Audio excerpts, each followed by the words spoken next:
All right, let's continue our face-off today between the Motorola Atrix 2 and the iPhone 4S from Apple with a quick look at the user interface on both. And I guess I'll start with the Apple iPhone 4S in that you've got up to 11 different panels that you can customize with up to 16 different either application shortcuts, bookmarks, or folders. Creating a folder is quite simple.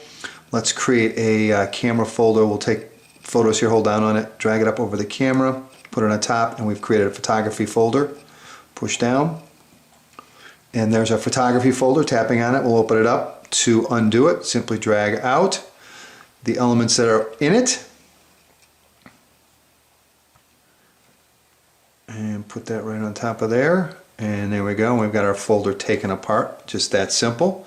To customize the look, you can go into wallpaper, and you have a different wallpaper you can set for either notification, the lock screen, or the home screen, either through wallpapers or camera roll. Pushing down from the home screen once will get you to the search application, which is right there. Again, you also have Siri with the iPhone 4S. Pushing down twice will open up the task manager, and here are the applications currently running in the background. Again, tapping on any one of those will take you directly to it, as you can see.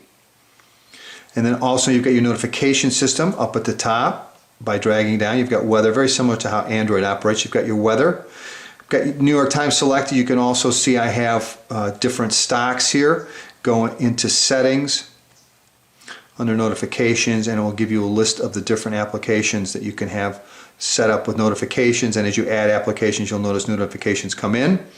And when you have a notification, you can determine whether, first of all, if it's turned on or off. You can have no simple alert style, banner, or alert, as you can see here, and then you can turn things on and off as far as previews. So that's the notification system. And I showed you how to, and again, you can move around your application shortcuts simply by dragging and dropping. Oh, we just created productivity. Let's get rid of that. Put that back where it was. There we go.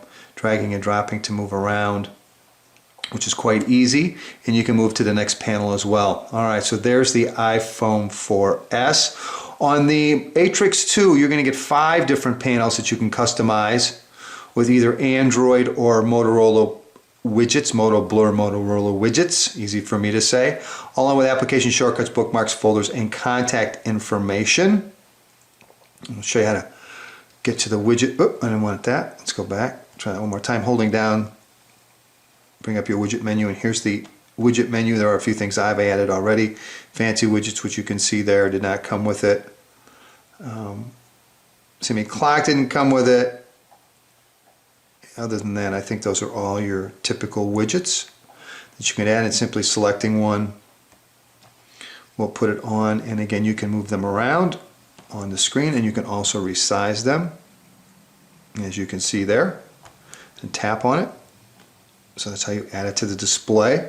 Again, you have a notification system up here at the top, dragging down, and it's going to show your emails and text messages and appointments and what you would expect to see from notifications. You go into the main menu, which is right here, and the main menu works right to left, left to right.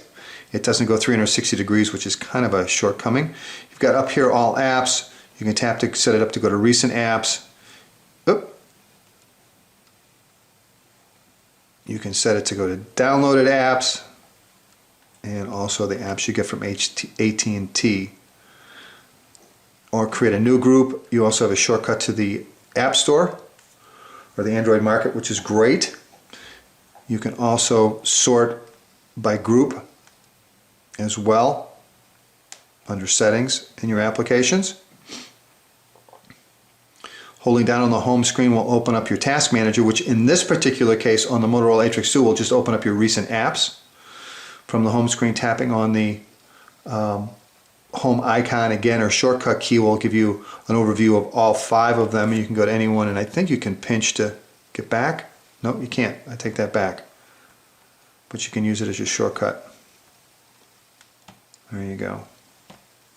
All right, so there's a look at the user interface on the Atrix 2 and the iPhone 4S. Take a look at the messaging app on both the Atrix 2 and iPhone 4S, and there's your standard keypad on both. With the Atrix 2, you're going to get a choice of either multi-touch keypad, which is what we're looking at, and also swipe, and we'll take a look at swipe in a second. So we'll stick with multi-touch, and then on the iPhone 4S you're going to get the iOS 5 keyboard, as you can see there, and they're both very similar. You do get numbers with a long press on the Atrix 2, which aren't available on the iPhone 4S, but that's about the only difference. Really, both of them you're going to tap in the lower left-hand corner to get the numbers and symbols. Both offer speech to text, as you can see. There's a nice shortcut key. Actually, that's when putting in the person's name. When we get to actually composing the message, they look very similar. Call John on Tuesday.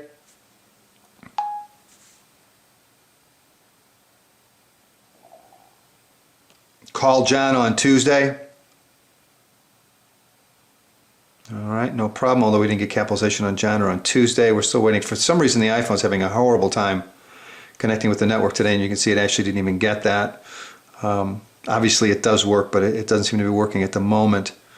As far as attachments that are available, I know this has to be sent to someone. Attachments on the iPhone 4S, you can take a photo or go to the gallery.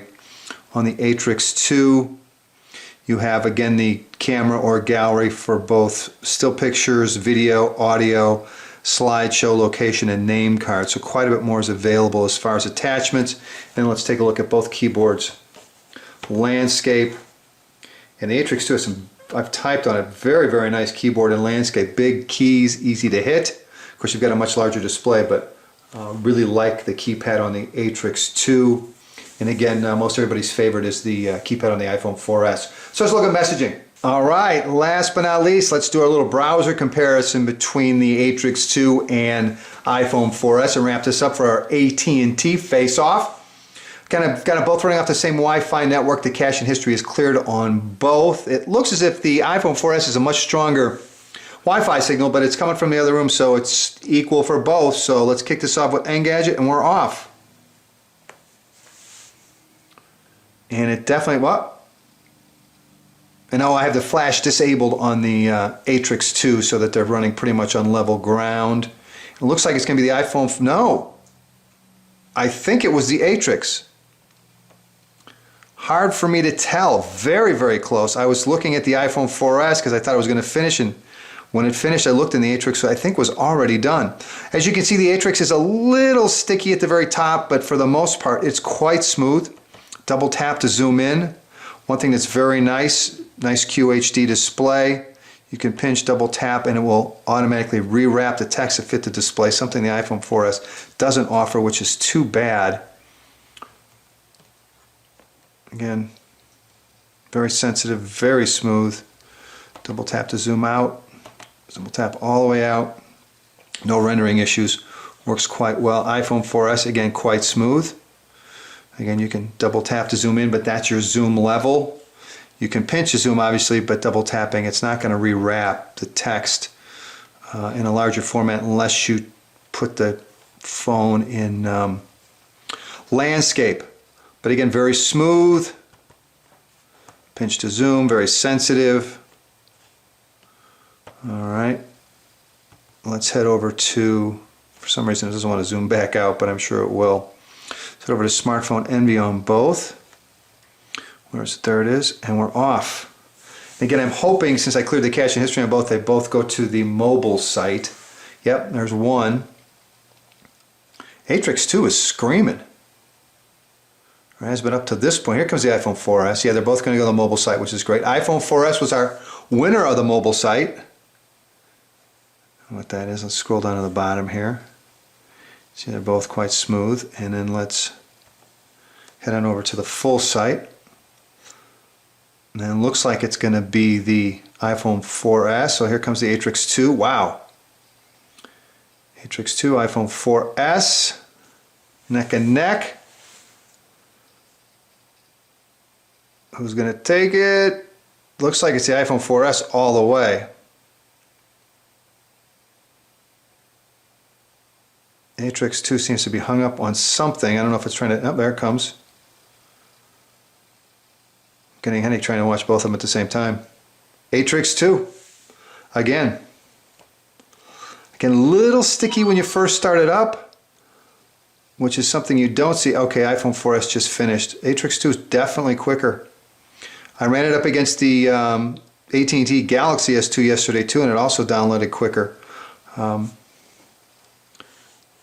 You can see both of them, and again, if there's an advantage